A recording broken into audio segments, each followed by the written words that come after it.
në fakt është një pamje e zakontë që të shfaqet kur udhëton rrugën Durrës-Kukës, por ajo që të shqetëson më shumë kur përshkron rrugën e kombit, përveç cilësisë së keqe të punimeve dhe mos mirëmbajtjes së saj, është edhe fenomeni i lulëzimit të kioskave dhe karburanteve përgjatë saj. Në kilometrin e parë të rrugës në tegzimin e Milotit, përballja e parë me tendat e frutaperimeve të jep imazhin më të keq të fillimit të një autostrade. Faktikisht kjo është rrugë dy kalimshe dhe ndërtimi mbi kalimit po zgjat pambarimisht, por kioskat e ngritura pa leje janë një rrezik serioz për jetën atyre që shesin dhe të udhëtarëve që përdorin rrugën.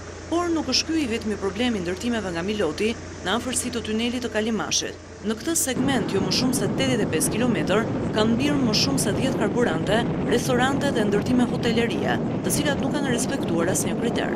Normat urbanistike nuk lejojnë ndërtime të tilla në një distancë më të afërt se 32 metër, ndërsa siç shihet nga pamjet, asnjë prej tyre nuk e ka respektuar këtë kriter.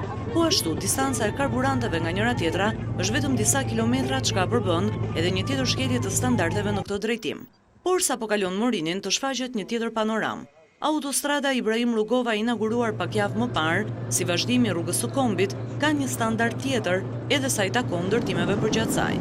Ajo është e rrethuar në pjesët anësore, çka nuk lejon hyrjen e pakontrolluara në rrugë dhe futjen në të njerëzve apo kafshëve.